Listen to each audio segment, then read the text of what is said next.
नमस्कार दोस्तों।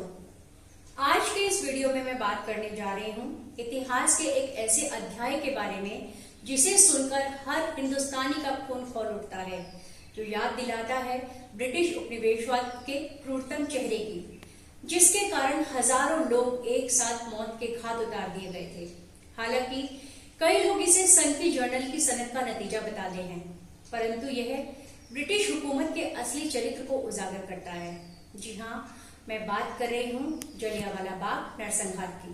13 अप्रैल को बैसाखी का त्योहार आया और अमृतसर के जलियांवाला बाग में हजारों की संख्या में लोग एकत्रित हुए। इस एकत्रित हो रहे जनसमूह के विरोध से निपटने के लिए अस्थायी ब्रिगेडियर जनरल डायर ने गोरखा रेजिमेंट की ब्रिटिश इंडिया आर्मी की टुकड़ी के साथ जनसमूह का घेराव किया। इस पार्क से निकलने का एक ही निकास था, जिसे बंद कर दिया गया। जलियांवाला बाग से बाहर निकलने के रास्ते को बंद कर जनरल डायर ने बिना चेतावनी दिए वहां एकत्रित जनता पर इनडिस्क्रिमिनेट फायरिंग शुरू करवा दी, जिसमें हजारों निहत्थे किसान, बूढ़े, बच्चे और औरतें मौत के मुंह में समा गए। लोगों में अफरा तफरी मच गई, लोग इधर उधर भागने लगे। कुछ लोग जान बचाने के लिए कुएं में कूद गए, कुछ ऊंची दीवार फांदने का असफल प्रयास करने के दौरान ब्रिटिश सेना की गोलियों का शिकार बने। दुनिया भर में इस नृशंस हत्याकांड की निंदा हुई, लेकिन ब्रिटिश सरकार ने आज तक इस घटना के लिए अपने आप को जिम्मेदार मानते हुए माफी नहीं मांगी।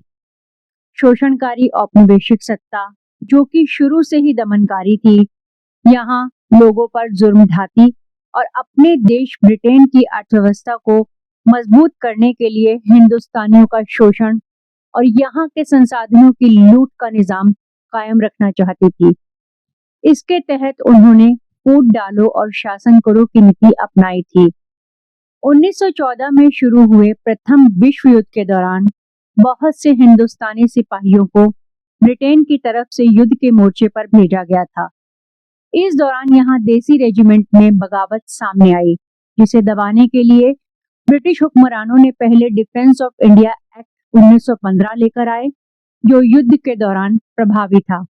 उसकी म्याद खत्म होने के बाद एक नया कानून ब्रितानी हुकूमत लेकर आई, जो रॉलेट एक्ट के रूप में मशहूर हुआ, परंतु उसका असली नाम था anarchical and revolutionary crimes act of 1919।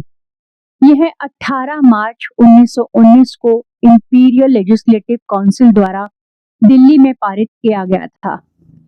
इस एक्ट का मूल मकसद था हिंदुस्तानियों में ब्रिटिश हुकूमत के खिलाफ पनप रहे विद्रोह की भावना को कुचलना, जिसके तहत पुलिस को गिरफ्तार करने और डिटेंशन के असीमित अधिकार दिए गए थे। यह कानून ब्रिटिश हुकूमत को यह अधिकार देता था कि किसी भी व्यक्ति को शक के बिना पर 2 साल तक की सजा दी जा सकती थी, जिसकी न्यायिक समीक्षा का कोई प्रावधान उस कानून में नहीं दिया गया था। हिंदुस्तान की आम जनता की स्थिति बहुत खराब थी।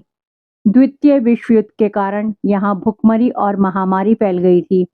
अनाज की कमी और इलाज के अभाव में लगभग 1 करोड़ लोग असमय मौत के शिकार हो गए थे।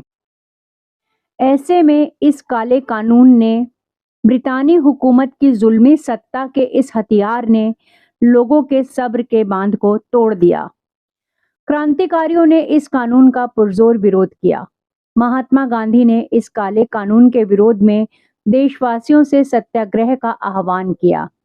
पंजाब, जो कि पहले से ही गदर आंदोलन का केंद्र था, वहां के किसानों और क्रांतिकारियों ने अंग्रेजों के इस काले कानून का तीव्र विरोध किया। इस काले कानून के विरोध में पंडित मदन मोहन मालवीय, मजहर उल हक और मोहम्मद अली जिन्ना ने इंपीरियल लेजिस्लेटिव काउंसिल से इस्तीफा दे दिया। इस कानून के विरोध में 6 अप्रैल 1919 को महात्मा गांधी के आह्वान पर देशव्यापी हड़ताल का आयोजन किया गया। इस कानून के खिलाफ सबसे बड़ा विरोध पंजाब प्रांत के अंबाला में हिंदुस्तानी वकील झंडा सिंह ज्ञानी की अध्यक्षता में हुआ। पंजाब, दिल्ली और गुजरात में कई जगह जनता बेकाबू हो गई।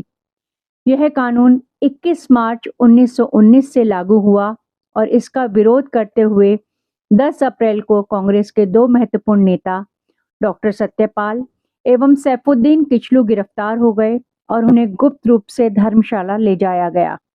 जनरल डायर के खिलाफ एक जांच कमेटी गठित की गई। उस कमेटी के सामने अपने बयान में उसने इस घटना के लिए कोई अफसोस जाहिर नहीं किया।